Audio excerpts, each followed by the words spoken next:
Olá, está no ar mais um Millennium Documento. Nós vamos contar a história da maçonaria em União da Vitória, desde sua fundação até os dias de hoje. Nosso convidado, professor Jefferson William Gould, que fez um trabalho de pesquisa sobre a maçonaria, estará aqui com a gente contando um pouco desta história. Sempre com a parceria da FAF, Faculdade de Filosofia, Ciências e Letras de União da Vitória, e o apoio cultural da Fundação de Cultura de Porto União.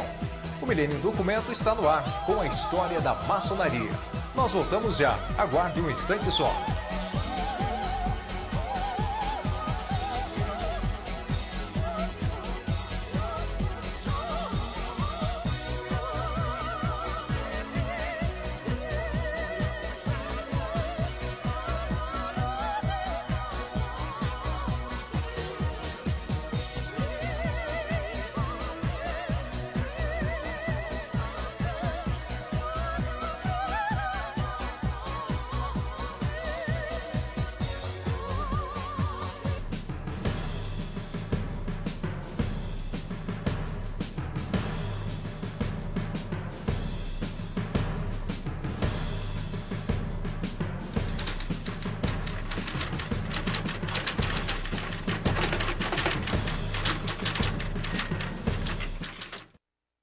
A história da maçonaria começa quase que junto com o nascimento de União da Vitória.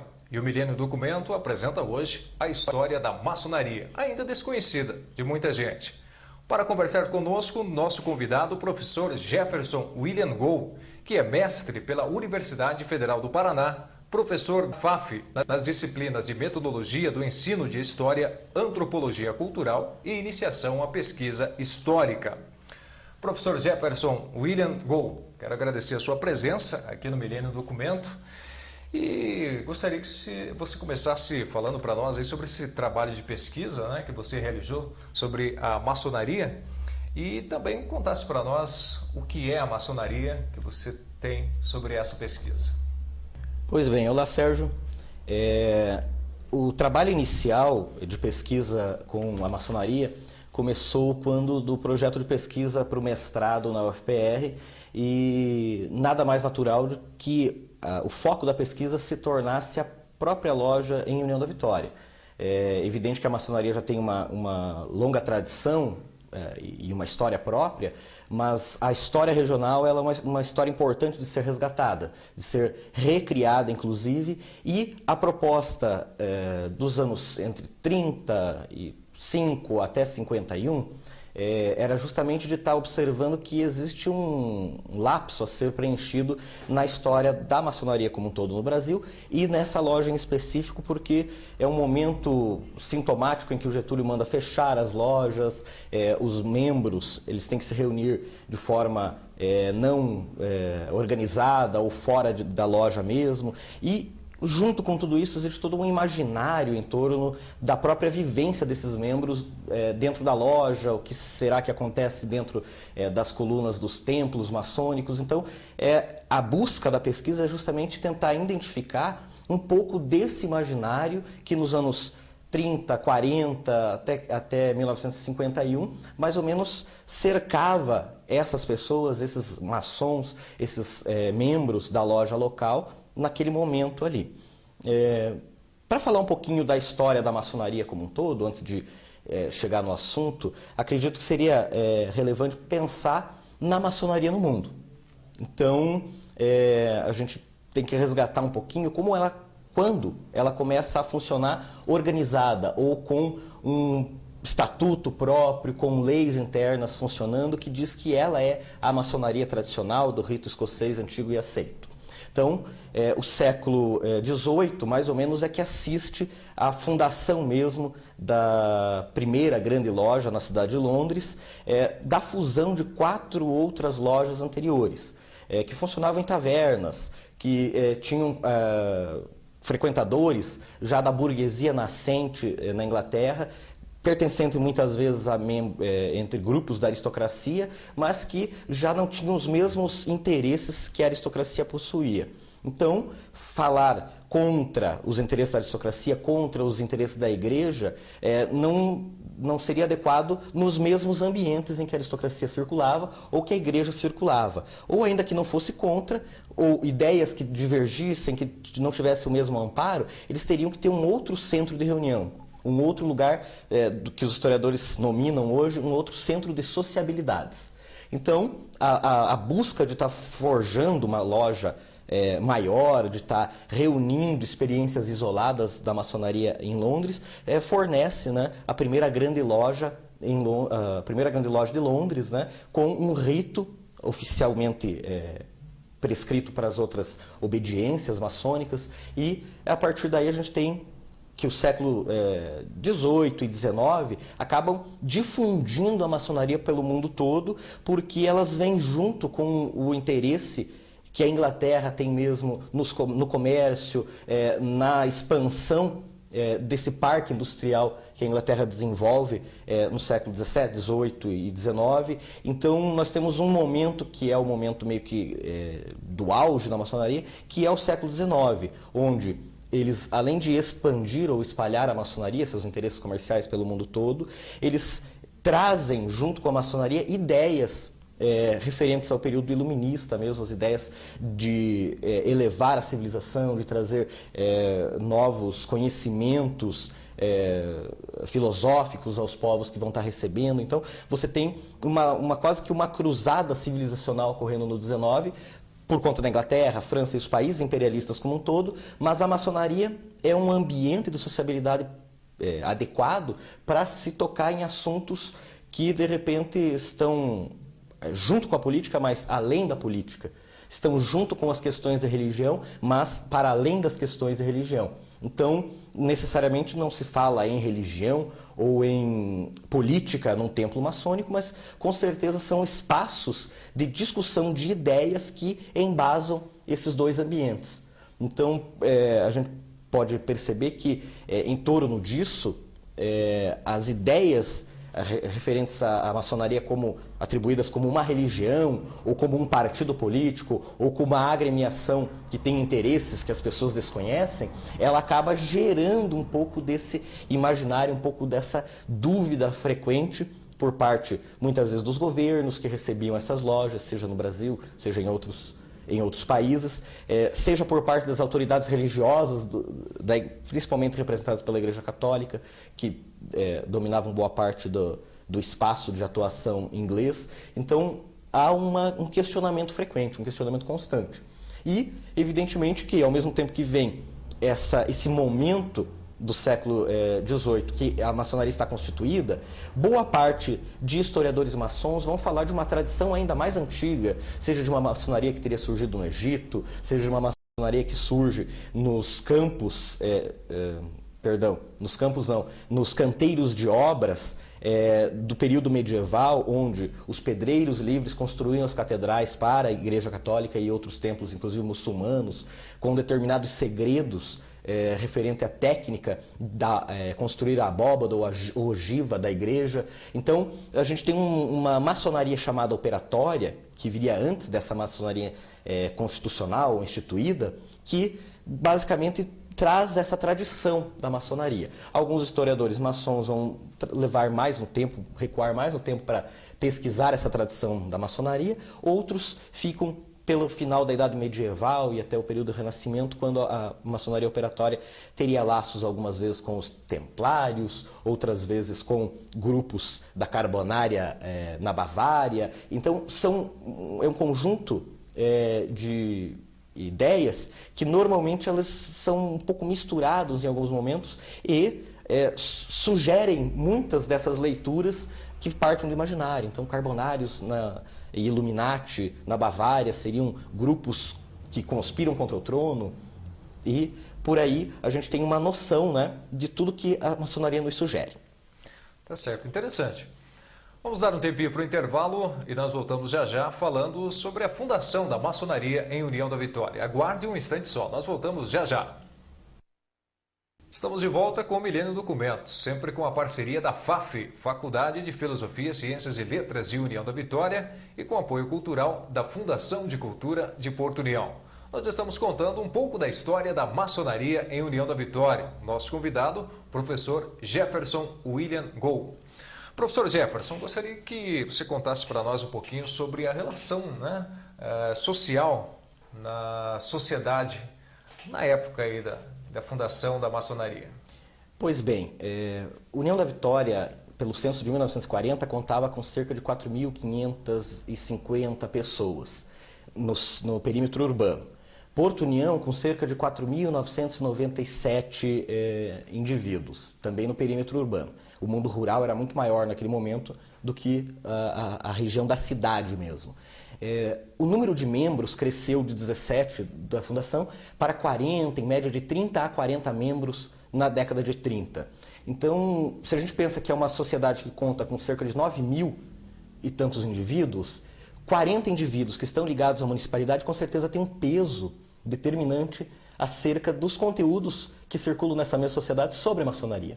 Quem eram as pessoas? Efetivamente era quase toda a elite, ou boa parte dela, boa parte das classes médias acabam entrando nesse ambiente. A maçonaria, nesse momento, estabelece ligações com Campo Largo, troca correspondências com várias cidades à nossa volta. Mafra é a loja mais próxima, cerca, quase 200 quilômetros, um pouco menos de 200 quilômetros, mas é a loja mais próxima. Então, tem toda uma discussão que é muito mais próxima do que a cidade de quase 100.000 habitantes que nós temos hoje, somadas as duas cidades. Tá certo. Vamos falar agora um pouco sobre a filiação. Como era a filiação para os membros da maçonaria e como é hoje essa filiação, se continua a mesma coisa? Uhum.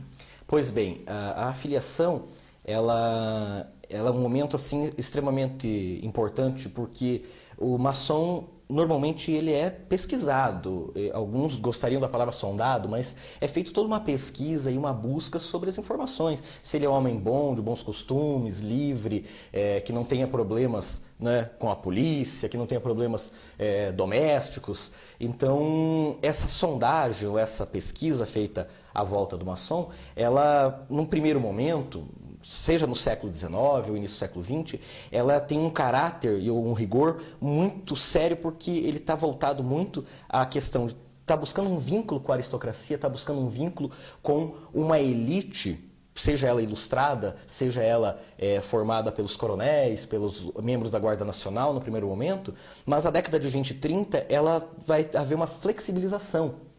E, claro, os critérios, ao contrário do que possa parecer, eles se acirraram muito mais. Porque se antes era o vínculo aristocrático, o vínculo oligárquico que definia isso, agora já não havendo esse critério, bom, haveria que se prescrutar ou investigar muito mais a vida concreta desses maçons. Os solteiros, normalmente, eles não eram muito aceitos. Dificilmente a gente constata nos documentos, nas ordens de afiliação, que o solteiro vai ter uma facilidade de aceitação. Sempre dava-se preferência primeiro para um indivíduo que era casado. Tinha família constituída, preferencialmente filhos. Então, os solteiros eles acabavam sendo aceitos em algumas situações muito específicas. Por exemplo, era filho já de um maçom conhecido, ou ele já havia passado pelo Law Towns, dentro da loja, que é uma cerimônia equivalente ao batismo católico, é uma aposição de nome dentro da loja. Então, esse indivíduo ele teria uma facilidade de ser aceito ainda solteiro. Tá? Esse é um primeiro critério que definia quem entrava. O segundo critério é a residência fixa. Quer dizer, não há casa própria, não há seguranças, então é sinal de que há uma vida por se construir. Então, o critério tem residência, não tem residência, era um dos critérios visivelmente assim nominados. O terceiro é renda. Então, bom, vamos pensar que as atribuições dentro da loja, elas têm os seus custos, encargos, o assumir os cargos e brevês despendem tempo da pessoa, então ela teria que ter uma segurança material conquistada para que ela conseguisse cumprir as obrigações maçônicas e de ajuda à comunidade sem que isso comprometesse efetivamente a vida econômica dela, a vida da família efetivamente. Então havia uma marca quase que num valor de 1 conto de réis, que era o piso mínimo para que se pensasse em quem entrava na loja. Somente 31% dos membros no período foram aceitos com um salário menor do que esse. Então a gente tem comerciantes entrando na loja, empresários entrando na loja, a classe de ferroviários que estava se estruturando e ganhando força em União da Vitória por conta da estruturação da ferrovia, do fluxo de carga e pessoas que a ferrovia tinha. Então essa classe ferroviária ela acaba entrando na loja também por conta dessa segurança que o salário, a situação do ferroviário, a casa própria, que a própria ferrovia, né, que a empresa que gerenciava e fazia a gestão da ferrovia entregava ao ferroviário, garantia. Então, basicamente, eram esses os critérios. Então, a gente comparando com o primeiro momento, o momento que a loja se estrutura, então a gente vê que a mudança é radical dentro da loja. É radical em torno de duas preocupações básicas. Bom, primeiro, homens ligados ao poder público, efetivamente, que são escolhidos entre um grupo que está ligado ao círculo de amizades, ao círculo da intendência mesmo de União da Vitória, e no segundo momento, toda uma classe muito mais livre, muito mais com trânsito pela sociedade aceita, mas com um crivo muito mais rigoroso. A sugestão muitas vezes de que haveria, né, uma ligação em que os maçons de repente manipulam a Câmara de Vereadores, manipulam o Estado constituído, ela se confirma muito menos nos anos 30 do que no século XIX ou início do século XX. Alexandre Mansur Barata, que é um pesquisador maçônico, ele afirma, né, que até 1910 a maçonaria teve uma pujança, uma força realmente muito efetiva dentro do Estado organizado brasileiro. E que, a partir de 10 em diante, com a situação depois, mais tarde, da Primeira Guerra Mundial ocorrendo, essa força maçônica ela se dilui radicalmente. Ele identifica nas lojas brasileiras uma perda um pouco desse prestígio junto aos órgãos instituídos do poder mesmo, prefeitura, governo do estado e até o próprio governo brasileiro. Então a gente constata que realmente há uma mudança muito grande e efetivamente os anos 30 e 40, quando o Getúlio manda fechar a loja em 1937, finalzinho de 37, início de 38, é um momento que é um golpe um pouco duro até para a maçonaria absorver. Porque apesar dela não ter fechado, efetivamente ter retornado logo depois a funcionar, ela sai um pouco arranhada desse processo. Ela sai com alguns prejuízos e com um imaginário sobre o que se faz dentro da loja muito mais forte, muito mais focado em esses mecanismos escusos de poder que se estabeleceria, até do que quando ela era realmente poderosa. Então, é uma atribuição à maçonaria e essa atribuição ela tem uma explicação lógica, ela tem uma explicação que remonta ao século XIX, mas que efetivamente os anos 30 com os totalitarismos e tal, eles enfatizaram muito. Tá certo. É a história da maçonaria que você está conhecendo aqui no Milênio Documento. Estamos de volta com o Milênio Documento contando a história da maçonaria. Nosso convidado, o professor Jefferson William Goh, está contando um pouquinho sobre a pesquisa que ele realizou.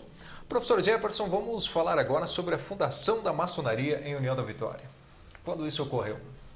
Pois bem, a gente tem algumas controvérsias iniciais.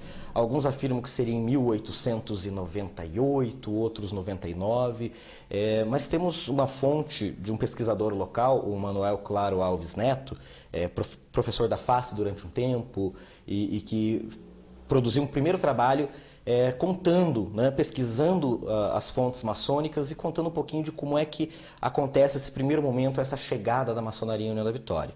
Pois bem, segundo essas informações, 1899 é a data que ele identifica como a data mais acertada. União da Vitória tem a sua elevação à vila, né, em 1890. Então, 9 anos separam, né, a fundação da primeira loja da emancipação política do município de União da Vitória mesmo, de Palmas, que à época ele era ligado. Então, esses 9 anos foram um tempo de estruturação da nossa economia local, do nosso entreposto mesmo de tratamento, então a partir daquilo que o Val deixava, e o Coronel Araújo Marcondes, né, ele é o que praticamente estabelece os primeiros serviços. Nada mais natural de que, ao ser buscado, né, para pensar nas questões da municipalidade, fosse ele naturalmente a pessoa procurada para instituir ou começar uma iniciativa nesse sentido. Até porque, mesmo ele já é maçom iniciado, agora não sabemos se numa loja em Palmas ou em Curitiba, mas ele já é conhecido como um velho maçom entre os círculos maçônicos. O personagem histórico que efetivamente vai trazer a maçonaria para cá é o Manuel Dias Pinheiro, que é um maçom célebre em Curitiba, circula por Paranaguá, circula por Campo Largo, e ele entra em contato com o coronel aqui na cidade para fomentar esse grupo de estudo maçônico inicial. A primeira loja, efetivamente, ou o primeiro prédio da maçonaria, a gente tem relatos esparsos. Os maçons mais antigos, como Gassub do Mito, como João Marcelino Maia, eles trouxeram algumas informações que comprovam ou que concordam com alguns apontamentos do Claro Neto, de que a primeira casa onde a maçonaria se reúne é uma casa próxima aos trilhos da Estrada de Ferro, já funcionando, já em operação em 1909, e que estaria em algum lugar ali entre o que é hoje o Hotel Ópera, o Cine Ópera, e a esquina lá da Rua Coronel Amazonas. Então, é uma casa em madeira, naquele período, que foi alugada para que eles começassem as primeiras reuniões. Em frente à guarita, o referencial. Então, havia uma guarita, acredito que com fotos antigas a gente identifica mais ou menos aonde ela era, uma guarita da ferrovia, que era exatamente do outro lado da rua, onde está ali, essa primeira loja. Os primeiros congregados, vamos dizer assim, pelo Coronel Amazonas, foram pessoas, claro, do círculo de convivência dele. Então, pessoas como Domingos Pimpão, pessoas como o Alexandre Franklin, pessoas como o Napoleão Marcondes. Então, a gente tem umas pessoas que estavam no círculo de influência direta do coronel e que também partilhavam de cargos junto à municipalidade. O trabalho do Claro Neto enfatiza muito isso. Então, ao mesmo tempo em que a loja se estruturava, ela se estruturava com o nosso serviço público. Eram esses os homens que animariam essa primeira loja, que fariam suas reuniões, normalmente presididas pelo Manuel Dias Pinheiro, quando ele, de suas viagens, parava aqui, presidia os trabalhos, muito embora tenha se apontado que eventualmente o coronel mesmo, Amazonas, ele nem sempre estava presente, né, em todas as reuniões, em todas as sessões para presidir. Outro detalhe interessante que eu acho que seria bacana da gente estar comentando é que, bom, a literatura maçônica deles era muito pequena. Nós não tínhamos tantos livros, tanta informação naquele momento. Tinha-se uma fala do Manuel Dias Pinheiro combatendo o jesuitismo, combatendo, né, a opressão humana, falando sobre a liberdade e a paz, num ambiente de concórdia a ser promovido pela maçonaria, mas literatura mesmo ela era escassa. Então, a ascensão maçônica, o interesse do estudo maçônico, ficava muito mais por conta de uma paixão ou de uma vontade em torno de ver o coronel participando junto, em torno de estar congregando essas pessoas, fazendo com que esse ambiente de sociabilidade ocorresse.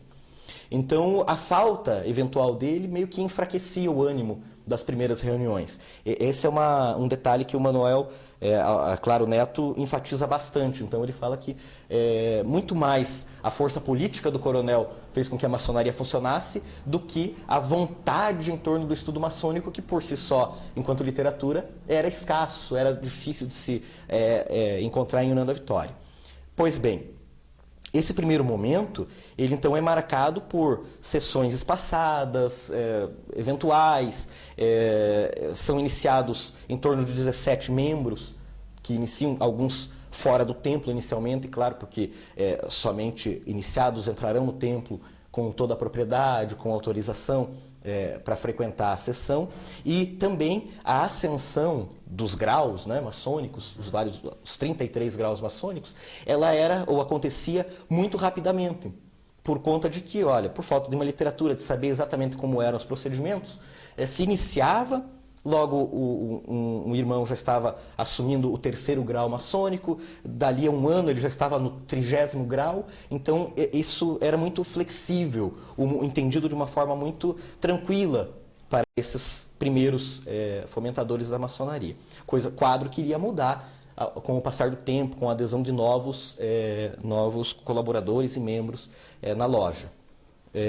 Nós temos, além disso também, pessoas como José Júlio Cleto da Silva, que acaba se iniciando, tem toda uma controvérsia se ele esteve na sessão de fundação ou não. Existem anotações a lápis, então elas não são na ata registrada efetivamente como, olha, ele esteve na fundação, mas ele estava com certeza participando dos trabalhos ativamente já nesse primeiro momento. Então, há toda uma primeira geração que está ligada ao coronel, à figura do coronel, como Domingos Pimpão, Alexandre Franklin, ele mesmo, mas que já estão avançados em idade e que logo estariam deixando o cargo, né, os cargos dentro da maçonaria e a função de, enfim, levar a loja em frente para essa geração intermediária que frequentaria as lojas nos anos 20, 30, 40 e finalmente 50, quando a gente tem a troca total do conjunto de pessoas que viram, né, ou assistiram à fundação da loja.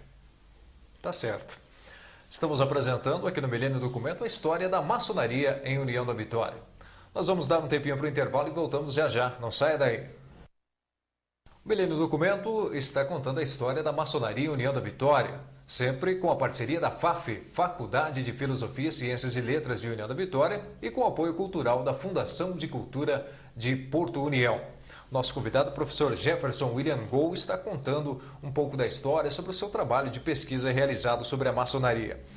Professor Jefferson, vamos falar agora um pouco sobre o imaginário das pessoas, né? Essa ideia que muita gente tem, ou que tinha ou ainda tem, né? Sobre os contos, que falava-se muito sobre lugares escuros, senhores vestindo negro, né? Fazendo rituais satânicos e tudo mais que as pessoas têm. Inclusive, na sua pesquisa, existem alguns depoimentos sobre isso, não é mesmo?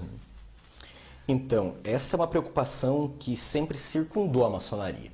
Ainda quando ela chega no Brasil, as primeiras experiências, o rei Dom João VI, né, ele preocupa-se em investigar quantas lojas há e se elas oferecem perigo efetivo, né, à coroa. Então, e é informado pelas pessoas que vão fazer essa investigação de que realmente elas já estão disseminadas por todo o Rio de Janeiro. Há uma primeira experiência em Pernambuco com a Aerópago de Itambé. Então, há toda uma chegada da maçonaria e já há esse frisson acompanhando-na.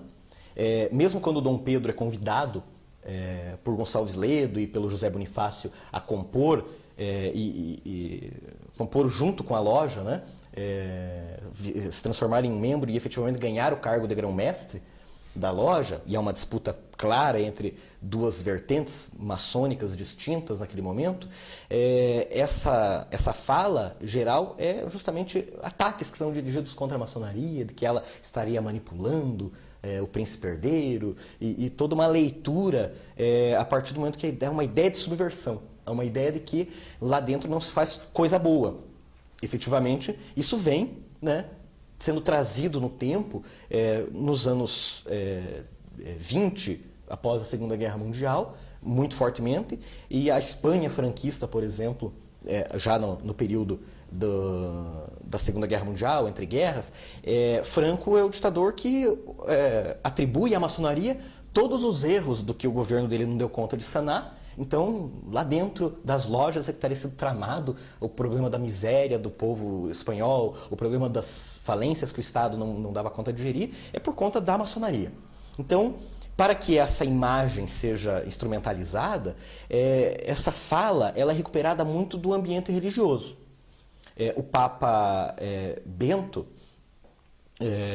desculpa, não é o Bento, o Papa Clemente, quando Giuseppe Garibaldi fazia a emancipação, ou buscava a emancipação da Itália, tocou num assunto muito delicado, porque Giuseppe pretendia diminuir francamente as terras papais na Itália, e como ele tinha vínculos maçônicos muito fortes, ideais revolucionários muito declarados, o Papa propugnou inúmeras bulas durante esse período, falando da maçonaria, falando com que cada pároco dissesse e excomungasse os seus fiéis, que estivesse uma ligação efetiva ou comprovada com a maçonaria.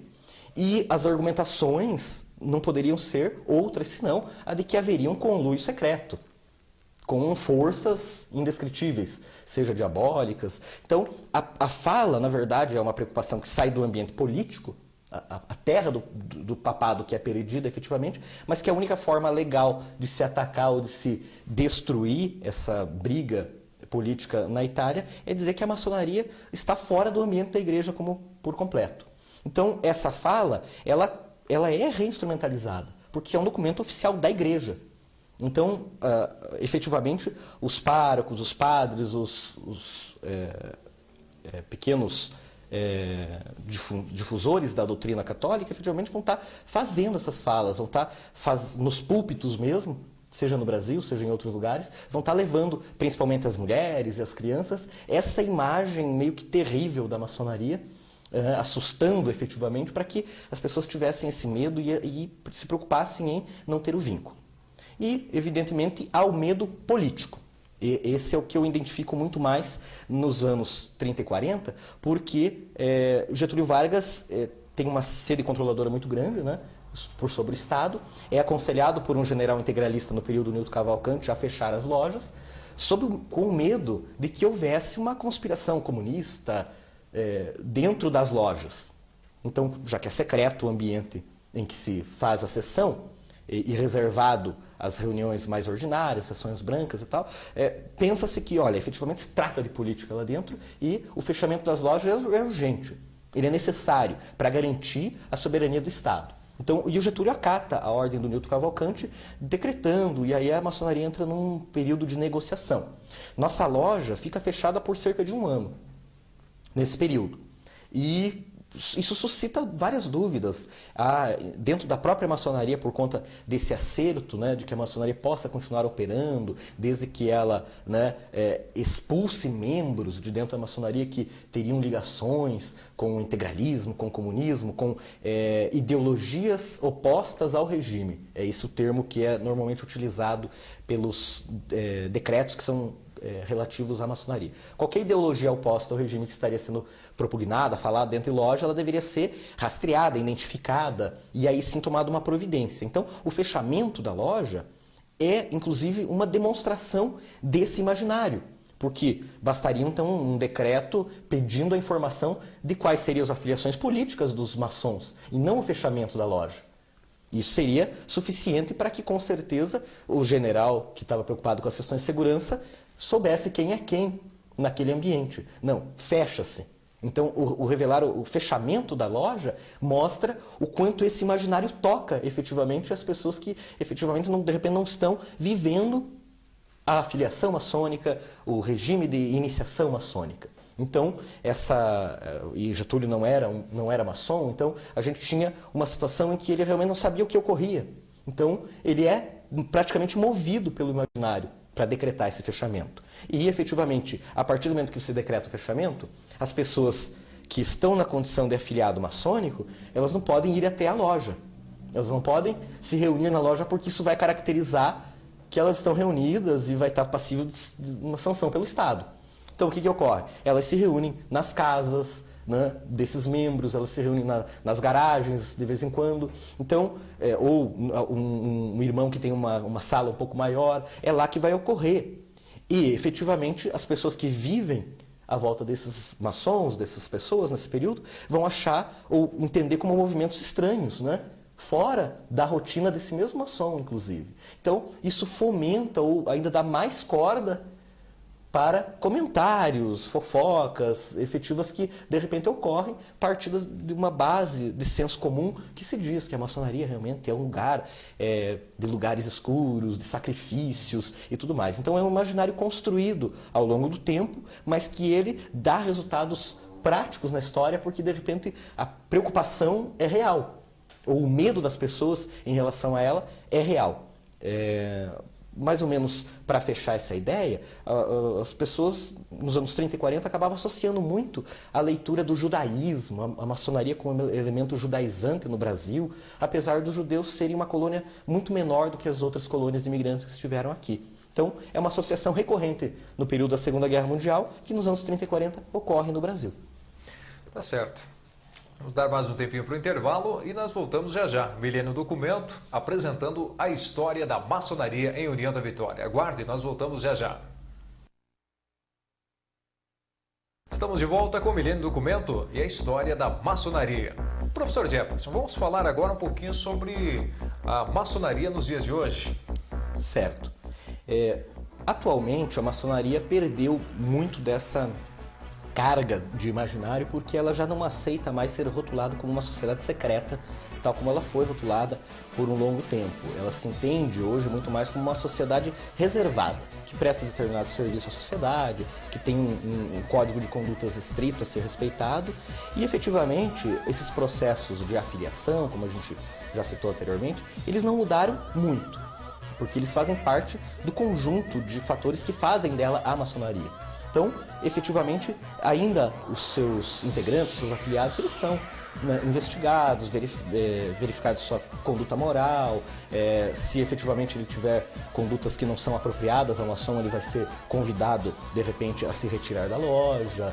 Então, a gente não vê uma mudança quanto à afiliação muito grande ou muito consistente, porque os procedimentos continuam a ser mais ou menos aqueles que os caracterizaram nos anos 30 ainda, ou seja, 3 maçons são designados para fazer essa investigação, entrar em contato com a pessoa que deseja entrar na loja, então ela continua sendo realizada.